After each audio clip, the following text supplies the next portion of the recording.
ഇപ്പോൾ കുമാർ ഹെഗ്ഡെ എന്ന് പറയുന്ന ഒരു കേന്ദ്രമന്ത്രി നമുക്ക് ഭൂരിപക്ഷം കിട്ടിയാൽ നമ്മൾ ഭരണഘടന തിരുത്താൻ പോവുകയാണെന്ന് BJP യോഗത്തിൽ പ്രസംഗിക്കുന്നു. അത് രാജ്യസഭയിലും ലോക്സഭയിലും ഭൂരിപക്ഷം കിട്ടിയാൽ നമ്മൾ ഭരണഘടന തിരുത്താൻ പോവുകയാണ്. ആദ്യത്തെ ഒരു അമെൻമെൻറ്റ് വന്നിട്ടും ഭൂരിപക്ഷ മതമായ ഹിന്ദുക്കളുടെ അഭിമാനത്തെയും വികാരത്തെയും പരിഗണിക്കും വിധമുള്ള തിരുത്തലുണ്ടായില്ല. ഇനി നമുക്കത് വേണ്ടതുണ്ട് എന്നാണ് അദ്ദേഹം പ്രസംഗിക്കുന്നത്. അപ്പോൾ RSS അല്ലെങ്കിൽ സംഘപരിവാരം ഭരണാധികാരമേറി ഭരണഘടന തിരുത്തി രാജ്യത്തിൻ്റെ അടിവര മാറ്റി എഴുതും എന്നാണ് അവരെക്കുറിച്ചുള്ള ഏറ്റവും പ്രധാനപ്പെട്ട ഒരു വിമർശനവും അല്ലെങ്കിൽ അവരെക്കുറിച്ച് ഉയർത്തപ്പെടുന്ന ഏറ്റവും വലിയ ഭീതിയും. അപ്പോൾ അതിലേക്ക് അവർ പോവുകയാണോ? ഭരണഘടന എന്ന് പറയുന്നതിൻ്റെ ആശയം എന്തുമാത്രം ഇപ്പോൾ നമ്മുടെ മുമ്പിലുണ്ട് എന്ന വിഷയത്തിൽ സംസാരിക്കാൻ വിചാരിക്കുകയാണ്. ദാവൂസേവൻ എന്താണ് തോന്നുന്നത്? ഈ ഭരണഘടന തിരുത്തി എഴുതി ഈ രാജ്യത്തെ അങ്ങനെ കംപ്ലീറ്റായി മാറ്റുക എന്നുള്ള ഒരു ഇമ്മീഡിയറ്റ് അജണ്ടയാണോ സംഘിൻ്റെ? അല്ല, ഭരണഘടന തിരുത്തുക എന്നുള്ളത് സംഘപരിവാറിൻ്റെ നിശ്ചയമായും ഒരു അജണ്ടയാണ്. നമ്മുടെ ഭരണഘടന, നമ്മുടെ ദേശീയ പതാക, ഇതൊന്നും നമ്മുടെ ദേശീയ ഗാനം, ഇതൊന്നും ശരിയല്ല എന്ന നിലപാട് അവർക്കുണ്ടല്ലോ. അവർ പരസ്യമായിട്ട് തന്നെ പറയുന്ന കാര്യമാണ്. പക്ഷേ BJP എന്ന് പറയുന്ന രാഷ്ട്രീയ പാർട്ടി ഈ ഭരണഘടനയെ പ്രതി രജിസ്റ്റർ ചെയ്യപ്പെട്ടിട്ടുള്ളൊരു പാർട്ടിയാണ്. അപ്പോൾ അതിൻ്റെ മൂല്യങ്ങളെക്കുറിച്ച് പബ്ലിക്കിൽ സംസാരിച്ചുകൊണ്ടിരിക്കുന്ന ഒരു പാർട്ടിയാണ്. അപ്പോൾ അവർ പൊതുവെ RSSകാർ അല്ലെങ്കിൽ VHPക്കാരോ പ്രസംഗിക്കുന്നത് പോലെ പ്രസംഗിക്കാറില്ല. അത്രയേ ഉള്ളൂ തമ്മിലുള്ള വ്യത്യാസം. ഭരണഘടന മാറ്റുക എന്നുള്ളത് അവരുടെ അജണ്ടയിൽപ്പെട്ടതാണ്. ഈ പാർലമെൻ്ററി സിസ്റ്റം പോലും അവർ ആഗ്രഹിക്കുന്നില്ല. അവർ ഒരു പ്രസിഡൻഷ്യൽ സിസ്റ്റമാണ് അവരുടെ കാഴ്ചപ്പാടിലുള്ളത്. പക്ഷേ ഇപ്പോൾ ഈ അനന്ത്കുമാർ ഹെഗ്ഡെ ഈ പ്രസ്താവന നടത്തിയപ്പോൾ BJP അതിനെ ഡിസോൺ ചെയ്യുന്നുണ്ട്. അതിൽ കാണേണ്ട ഒരു കാര്യം, അനന്ത്കുമാർ ഹെഗ്ഡെ ആരോടാണ് സംസാരിക്കാൻ, ആരോടാണ് കമ്മ്യൂണിക്കേറ്റ് ചെയ്യാൻ ഉദ്ദേശിക്കുന്നത്, അവരോട് കമ്മ്യൂണിക്കേറ്റ് ചെയ്ത് കഴിഞ്ഞു. BJP അത് ഡിസോൺ ചെയ്യുന്നത് അത് വേറെ ഏതെങ്കിലും നിലക്ക് ഡാമേജ് ഉണ്ടാകാതിരിക്കാൻ വേണ്ടി മാത്രമാണ്. ഇതേ കാര്യം 2018 പ്രസംഗിച്ചിട്ടുണ്ട്. 2018 അദ്ദേഹം പ്രസംഗിച്ചപ്പോൾ അതിനെതിരെ സംസാരിച്ചവരെ വളരെ മോശമായ ഭാഷയിൽ അദ്ദേഹം അധിക്ഷേപിച്ചിട്ടുണ്ട്. അപ്പോൾ ഈ മനുഷ്യൻ്റെ ഒരു പൊളിറ്റിക്കൽ ട്രാക്ക് എടുത്തു കഴിഞ്ഞാൽ ഇത്തരം ഹെയ്റ്റ് സ്പീച്ചുകളുടെയും വിവാദ പ്രസ്താവനകളുടെയും ഒരു ഉസ്താദാണ്. അപ്പോൾ ഇപ്പോൾ NDTV ഒരു വാർത്ത ഇപ്പോൾ കണ്ടു, ഇദ്ദേഹത്തിന് സീറ്റ് കിട്ടാനുള്ള സാധ്യത കുറവാണെന്നൊക്കെ പറഞ്ഞു. അങ്ങനെ നേരത്തെ ഇതേക്കാൾ മാരകമായ പ്രസ്താവന നടത്തിയിട്ടുള്ള ആളാണ്. അദ്ദേഹത്തിന് സീറ്റ് കൊടുക്കുക മാത്രമല്ല മന്ത്രിസഭയിൽ വരെ പ്രാതിനിധ്യം കൊടുക്കുകയാണ് ചെയ്തത്. ഭരണഘടനാ ഭേദഗതി എന്നുള്ള അവരുടെ ഉള്ളിലുള്ള ഒരു ആഗ്രഹമാണ്. അത് ഒരുപക്ഷെ ഉദ്ദേശിക്കാതെ ആവേശത്തിൽ പാർട്ടി അണികളോട് സംസാരിക്കുമ്പോൾ പുറത്തു വന്നിരിക്കും. അദ്ദേഹം പറഞ്ഞത് ഭരണഘടനാ ഭേദഗതി നടത്തേണ്ടതിൻ്റെ ആവശ്യകതയായിട്ട് അദ്ദേഹം പറഞ്ഞു ഹിന്ദുക്കളെ സംരക്ഷിക്കാൻ ഭരണഘടനാ ഭേദഗതി നടത്തിയിട്ട് കാര്യമുള്ളൂ എന്ന് പറഞ്ഞാൽ അതിൻ്റെ അർത്ഥം എന്താണ്? ഈ കഴിഞ്ഞ 10 വർഷമായി ഭരിച്ചുകൊണ്ടിരിക്കുന്ന പാർട്ടിക്ക് ഈ ഹിന്ദുക്കളെ സംരക്ഷിക്കാൻ കഴിഞ്ഞില്ലെന്നാണ് അദ്ദേഹം പറയുന്നത്. അങ്ങനെ പ്രശ്നമുണ്ടല്ലോ. ഹിന്ദുക്കളൊന്നും ഭയങ്കര അരക്ഷിതരായിട്ട് നരേന്ദ്രമോദി ഭരണകാലത്ത് 10 വർഷമായി നരേന്ദ്രമോദിക്ക് കീഴിൽ ഹിന്ദുക്കൾ അരക്ഷിതരായിട്ട് കഴിയുകയാണ് എന്നാണ് അദ്ദേഹം ഉദ്ദേശിക്കുന്നത്. ഇങ്ങനെയൊക്കെയുള്ള കുറേ ക്വസ്റ്റ്യൻസ് അതിനകത്തുണ്ട്. അപ്പോൾ അതിന് വേറൊരു നിലയിൽ കാണാൻ ഉദ്ദേശിച്ചു. ഇപ്പോൾ പൊതുവെ സെക്യുലർ പാർട്ടീസ് പറയുന്നൊരു കാര്യം, നമ്മുടെ ഭരണഘടന സംരക്ഷിക്കേണ്ടതുണ്ട്, അതിനു വേണ്ടിയിട്ട് നമ്മൾ ഇതാക്കണം. BJP ഭരണഘടന ഭേദഗതി ചെയ്യുക എന്നുള്ളത്, അതിൻ്റെ സ്വഭാവം മാറ്റുക എന്നുള്ളത് അവരുടെ അജണ്ടയായിരിക്കെ തന്നെ ഭരണഘടനയെ നിലനിർത്തിക്കൊണ്ട് അവരുടെ പല പദ്ധതികൾ നടപ്പിലാക്കുന്നുണ്ട്. അതാരും ശ്രദ്ധിക്കുന്നില്ല എന്നുള്ളതാണ് ഏറ്റവും സത്ത ചോർത്തി. അതിൻ്റെ അടിസ്ഥാന സ്വഭാവം നോക്കുമോ. 73 വളരെ പ്രസിദ്ധമായ കേശവാനന്ദ ഭാരതി കേസ് എന്ന് പറയുന്നത്, ആ കേശവാനന്ദ ഭാരതി കേസിൻ്റെ പ്രത്യേകത എന്താണ്? ഭരണഘടനയുടെ അടിസ്ഥാന സത്ത അത് മാറ്റാൻ പറ്റില്ല എന്നുള്ളതാണ്. ബേസിക് ഡോക്ട്രിൻ, അതാണ് അതിൻ്റെ ഒരു സംഗതി. അതിന് പാർലമെൻറ്റിന് പോലും പറ്റില്ല എന്നുള്ളതാണ്.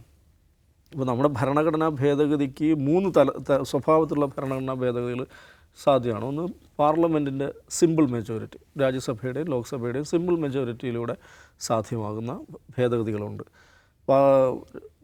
ലോക്സഭയുടെയും രാജ്യസഭയുടെയും സ്പെഷ്യൽ മെജോറിറ്റിയിൽ 3/2 ഭൂരിപക്ഷത്തോടെ സാധ്യമാകുന്ന ഭേദഗതികളുണ്ട്.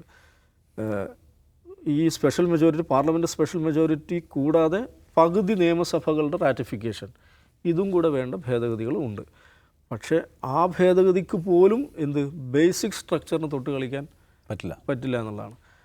പക്ഷേ എന്നാലും ഇപ്പോൾ ഫെഡറലിസം എന്ന് പറയുന്നത് നമ്മുടെ രാജ്യത്തിൻ്റെ ഫെഡറലിസം എന്ന വാക്ക് ഭരണഘടനയിലില്ലെങ്കിലും നമ്മുടെ രാജ്യത്തിൻ്റെ സ്വഭാവം അതാണല്ലോ. എന്തെങ്കിലും നിലക്കുള്ള ഒരു ഭരണഘടനാ ഭേദഗതിയിലൂടെയാണ് ആ സ്വഭാവത്തെ അവരിങ്ങനെ മാറ്റിക്കൊണ്ടിരിക്കുന്നത്. ഇപ്പം നോക്കൂ, ഈ യുവജനോത്സവം നിർത്തിവെച്ചില്ലേ കേരള യൂണിവേഴ്സിറ്റിയിൽ? ലളിതമായൊരു കാര്യമാണ്. എന്തുകൊണ്ടാണത് സാധ്യമായത്? ആ VC SFIയുടെ നേതൃത്വത്തിലുള്ള യൂണിയനാണ്. അവർ നടത്തുന്ന ഒരു യുവജനോത്സവം, അവരുടെ ആർട്ട് ഫെസ്റ്റ്, അത് നിർത്തിവെക്കാൻ VCക്ക് ഒരു ഇൻഡാസിലൂടെ സാധിക്കുന്നു. എങ്ങനെയാണ് സാധിക്കുന്നത്? അത് CPM ഭരിക്കുന്ന സംസ്ഥാനത്ത് എങ്ങനെയാണ് സാധിക്കുന്നത്? അദ്ദേഹത്തിന് ധൈര്യം ആരാണ്? എന്നെ ആരാണ് നിയന്ത്രിക്കുന്നത്? ഞാൻ ആർക്കാണ് റിപ്പോർട്ട് ചെയ്യുന്നത്? ഞാൻ രാജ്ഭവനിലാണ് റിപ്പോർട്ട് ചെയ്യുന്നത്. ഇവിടെയുള്ള ഈ എലക്റ്റഡ് ഗവൺമെൻറ്റിന് എന്നെ വലിയൊരു റോളുമില്ല. ആ ധൈര്യത്തിലാണ് ഇത് ഒരൊറ്റ നോട്ടിഫിക്കേഷനിലൂടെ ഇത് അവസാനിപ്പിക്കാൻ പറ്റുന്നത്. അപ്പോൾ ഇങ്ങനെ ഇത് നമ്മുടെ എല്ലാ നമുക്ക് എന്താണ് ഈ സ്റ്റേറ്റ് ലിസ്റ്റ്, യൂണിയൻ ലിസ്റ്റ് എന്നൊക്കെ പറഞ്ഞ് കൺകറൻറ്റ് ലിസ്റ്റ്, ഇതൊക്കെ ആകെ കുഴമറിഞ്ഞില്ലേ? ലളിതമായൊരു കാര്യം നോക്കിയാൽ മതി. ഇപ്പോൾ ഈ വാഹന രജിസ്ട്രേഷൻ സംസ്ഥാനങ്ങളുടെ അധികാര പരിധിയിലുള്ളതാണ്. നമുക്ക് KL ഉണ്ട്, അപ്പുറത്ത് TN ഉണ്ട്, അവിടെ KA ഉണ്ട്, മാഹിയിൽ പോയ PY ഉണ്ട്. അങ്ങനെയാണല്ലോ നമ്മൾ നിൽക്കുന്നത്. ഇപ്പോൾ BH എന്ന് പറഞ്ഞിട്ട് പുതിയ രജിസ്ട്രേഷൻ വരുന്നു. അപ്പോൾ അങ്ങനെ പറ്റുമെന്ന് വെച്ചാൽ അവരങ്ങനെ ചെയ്യുന്നു. അപ്പോൾ KL ഇല്ല, നിങ്ങൾ KL എടുത്താൽ മതി. പക്ഷേ BH രജിസ്ട്രേഷനുള്ള വാഹനങ്ങൾക്ക് എന്തുണ്ടാവും? അവർക്ക് സവിശേഷമായ പ്രിവിലേജസ് കൊടുക്കുക. ഇങ്ങനെയാണത് വർക്ക് ചെയ്യുക. അപ്പോൾ നിങ്ങൾ എന്ത് ചെയ്യും? BH രജിസ്ട്രേഷൻ നിർബന്ധമാണോ? നിർബന്ധമൊന്നുമില്ല. അത് ഫെഡറലിസത്തെ ലംഘിക്കുന്നുണ്ടോ? ഒന്നുമില്ല, അത് ഓപ്ഷനിലാണ്. പക്ഷെ അങ്ങനെയല്ല. ഓരോ വർഷം കഴിയുന്തോറും BH രജിസ്ട്രേഷൻ ആദ്യം വരും, പിന്നെ അതിന് ചില പ്രിവിലേജസ് കൊടുക്കും, വീണ്ടും ചില പ്രിവിലേജസ് കൊടുക്കും. ഇപ്പുറത്ത് ഈ സ്റ്റേറ്റ് രജിസ്ട്രേഷന് ചില കാര്യങ്ങൾ അവർ ലിമിറ്റ് ചെയ്യും. ഇങ്ങനെയാണ് ഈ സാധനം വർക്ക് ചെയ്യുന്നത്. ഇങ്ങനെ ഓരോ മേഖലയിലും, അത് പശു വളർത്തൽ മുതൽ യൂണിവേഴ്സിറ്റി എഡ്യൂക്കേഷൻ വരെയുള്ള എല്ലാ രംഗങ്ങളിലും നമ്മുടെ രാജ്യത്തിൻ്റെ രാഷ്ട്രീയ ഘടനയുടെ സ്വഭാവത്തെ അട്ടിമറിക്കുന്ന തരത്തിൽ നോട്ടിഫിക്കേഷനിലൂടെ, നിയമനിർമ്മാണം പോലുമില്ലാതെ വെറും ഗവൺമെൻറ് അണ്ടർ സെക്രട്ടറിയുടെ നോട്ടിഫിക്കേഷനിലൂടെ രാജ്യത്തിൻ്റെ സ്വഭാവം മാറ്റിക്കൊണ്ടിരിക്കുകയാണ്. അങ്ങനത്തെ ഒരു രാജ്യത്ത് നമ്മൾ ഭരണഘടനാ ഭേദഗതിയെക്കുറിച്ച് ജാഗരൂകരാകണമെന്ന് പ്രസംഗിച്ചിട്ട് പ്രത്യേകിച്ച് കാര്യമൊന്നുമില്ല. അല്ലാതെ തന്നെ കാര്യങ്ങൾ നടന്നുകൊണ്ടിരിക്കുന്നത്. അജിംസ്, എന്താണ് തോന്നുന്നത്? ഇപ്പോൾ ഈ ഭരണഘടനാ ഭേദഗതി എന്നത് സാധ്യമാകാൻ പോകുന്നുള്ളതാണ് ഏറ്റവും വലിയ ഭീതി. ഇപ്പം രാജ്യസഭയിൽ നമ്പർ കൂടാൻ പോകുന്നു, KC വേണുഗോപാലിൻ്റെ കാര്യം പറയുമ്പോഴും ഭരണഘടനാ ഭേദഗതിയെക്കുറിച്ചാണ് എല്ലാവരും ഭയപ്പെടുന്നത്. അപ്പോൾ അത് വേഗത്തിൽ സാധ്യമാക്കുക എന്നതിലേക്ക് കടക്കുന്നുണ്ടോ അവർ? അതോ ഇല്ല, ഭരണഘടന എന്താണ് ഭേദഗതി ചെയ്യാൻ പോകുന്നത്? അത് അവ്യക്തമല്ലേ. എന്താണ് ഭേദഗതി ചെയ്യാൻ പോകുന്നത് അദ്ദേഹത്തിൻ്റെ പ്രസംഗത്തിൽ പറയുന്നില്ല. അതിൽ പറയുന്നത് ഹിന്ദുക്കൾ പരാജിത മനോഭാവത്തിൽ ജീവിക്കുന്ന തരത്തിൽ ഭരണഘടനയിൽ ചില വ്യവസ്ഥകളുണ്ട്, അത് മാറ്റണമെന്നാണ്. എന്താണെന്ന് അദ്ദേഹം പറയുന്നില്ലല്ലോ. അങ്ങനെ എന്തെങ്കിലും ഉണ്ടോ? അതിപ്പോൾ സിദ്ധാരാമയ്യ തിരിച്ചു ചോദിക്കുന്നതാണ്, നിങ്ങൾ എന്താ ഉദ്ദേശിക്കുന്നത്, നിങ്ങൾ എന്താ മാറ്റാൻ പോകുന്നത് വ്യക്തമാക്കണം. അതല്ലെങ്കിൽ നിങ്ങൾ ഈ ഭരണഘടന തന്നെ മാറ്റുകയാണ്. ഇപ്പോൾ RSSൻ്റെ തിയറി അനുസരിച്ച് ഭരണഘടന തന്നെ പ്രശ്നമാണ്. സവർക്കർ പറഞ്ഞത് ഈ ഭരണഘടന പറ്റില്ല, മനുസ്മൃതി വേണം ഭരണഘടനയായിട്ടെന്നാണ് സവർക്കർ പറഞ്ഞത്. ഗോൾവാർക്കറും പറഞ്ഞത് അതാണ്. ഇത് ഏതോ വെസ്റ്റേൺ കോൺസ്റ്റിറ്റ്യൂഷൻസിൻ്റെയൊക്കെ പുട്ടും പൊടിയെ കൊണ്ടുവന്ന് ഉണ്ടാക്കിയ ഭരണഘടനയാണ്, ഇതിൽ മനുസ്മൃതി ഇല്ല. ഇത് അവരുടെ ദീർഘനാളായുള്ള പ്രശ്നമാണ്. ബാബരി മസ്ജിദിൻ്റെ കാലത്ത് കേട്ട മുദ്രാവാക്യം VHPക്കാർ പ്രസംഗിച്ചുകൊടുന്നത് ബാബ അംബേദ്കർ കഞ്ചാവ് അടിച്ചിരുന്ന ഇതാണ് ഈ ഭരണഘടന, അത് പറ്റില്ല. ഭരണഘടന കത്തിച്ച സംഭവം പോലും ഉണ്ടായിട്ടുണ്ട്. അപ്പോൾ അതിൽ നിന്ന് 90കളിൽ നിന്ന് മാറി പിന്നെ ഇപ്പോൾ എന്താണ് നമ്മൾ കാണുന്നത്? ഇപ്പോൾ നമ്മൾ മുമ്പ് ഇവിടെ പറഞ്ഞിട്ടുണ്ട്, ഇപ്പോൾ കാണുന്നത് ഹിന്ദുത്വ കോൺസ്റ്റിറ്റ്യൂഷണലിസ്റ്റ് ആണ്. അതായത് RSS എന്ത് ചെയ്യുന്നു? ഭരണഘടന അംഗീകരിക്കുന്നു.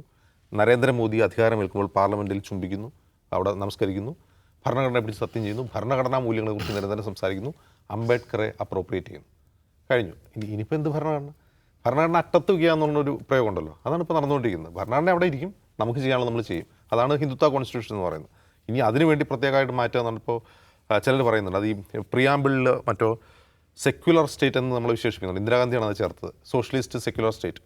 അത് മാറ്റാനായിരിക്കും. കാരണം അംബേദ്കറിൻ്റെ സ്വപ്നത്തിലേക്ക് ഭരണഘടനയെ തിരികെ കൊണ്ടുപോകുക എന്നൊക്കെ റൈറ്റ് വിങ് ഹാൻഡിലുകൾ ഈ ട്വിറ്ററിലൊക്കെ ധാരാളമായി വിശദീകരിക്കുന്നുണ്ട്. അത് അംബേദ്കറുടെ സ്വപ്നത്തിലേക്ക് ഭരണഘടനയെ കൊണ്ടുപോകുക എന്നുള്ളതാണ് അനന്ത്കുമാർ ഹെഗ്ഡെ ഉദ്ദേശിച്ചത്.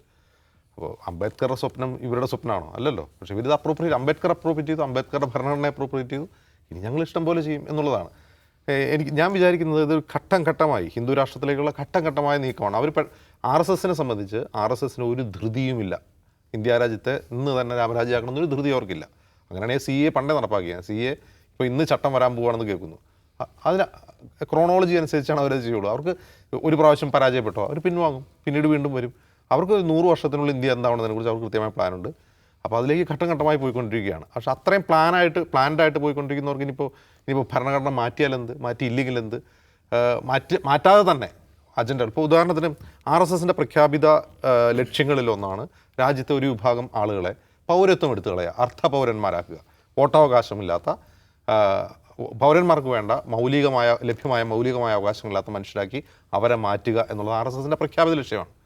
അത് വളരെ കൂളായിട്ട് നടക്കുകയാണല്ലോ. ചിലർക്ക് ഇവിടെ വീട് വെച്ച് ജീവിക്കാം, മറ്റു ചിലർക്ക് പറ്റില്ല. വീട് വെച്ച് ജീവിക്കുന്ന ആളുകളൊന്നും ബുൾഡോസർ വെച്ച് ഇടിച്ച് നിരത്തി കളയും. കാരണം ചോദിച്ചാൽ ഒരു കാരണവും ബോധിപ്പിക്കേണ്ടതില്ല. വിധം വീടിടിച്ച് മനുഷ്യന് സ്വത്ത് സമ്പാദിക്കാനും വീട് വയ്ക്കാനും ഭരണഘടന നൽകുന്ന മൗലികാവകാശമാണ് ഒരു വൈകുന്നേരം വന്നിട്ട് ബുൾഡോസർ വെച്ച് പൊളിച്ച് കളയുക. ആരും ചോദിക്കാനില്ല, കോടതിയിൽ പോലും പോയിട്ട് ഒരു കാര്യവുമില്ല. 2 ആരാധനാ സ്വാതന്ത്ര്യം. നിങ്ങൾ എത്ര നൂറ്റാണ്ട് ഏതെങ്കിലും പള്ളിയിൽ നമസ്കരിച്ചു എന്നുള്ളത് പ്രശ്നമല്ല. നാളെ ഞങ്ങൾക്ക് തോന്നുവാണെങ്കിൽ അത് അവിടെ നിർത്തേണ്ടി വരും. എത്രയോ ഉദാഹരണങ്ങൾ ഇപ്പോൾ നമ്മുടെ കൺമുമ്പിലുണ്ട്. മറ്റൊന്ന് ഭക്ഷിക്കാനുള്ള സ്വാതന്ത്ര്യം, അത് ഹനിക്കപ്പെട്ടിട്ട് എത്രയോ നാളായി. ഭക്ഷണ സ്വാതന്ത്ര്യം, സഞ്ചാര സ്വാതന്ത്ര്യം. ഇപ്പോൾ ചില ഭരണകൂടം ആഗ്രഹിക്കുന്നവർ, ചില മനുഷ്യർക്ക് ഈ പറയുന്ന മൗലികാവകാശങ്ങൾ നിരോധിക്കാൻ ഭരണഘടന മരവിപ്പിക്കേണ്ട യാതൊരു കാര്യവും ഇന്ന് ഇന്ത്യയില്ലാത്ത വിധം ഓരോ സിസ്റ്റത്തെ മാറ്റിക്കഴിഞ്ഞു. പിന്നെ എന്തോന്ന് ഭരണഘടന തിരുത്തി എഴുതൽ. അനന്ത്കുമാർ ഹെഗ്ഡെ, ഈ ഉത്തര കന്നഡയാണ് അദ്ദേഹത്തിൻ്റെ മേഖല, അദ്ദേഹത്തിൻ്റെ കോൺസ്റ്റിറ്റ്യുവൻസി. അവിടെ എന്താണ് പ്രസംഗിക്കേണ്ടതെന്ന് അദ്ദേഹത്തിന് അറിയാം. അദ്ദേഹം ഈ 70കളിലും 80കളിലും 90കളിലും RSS പ്രസിദ്ധീകരണങ്ങൾ വായിച്ച ആ ഡയലോഗുകൾ പറഞ്ഞാവാനേ സാധ്യതയുള്ളൂ.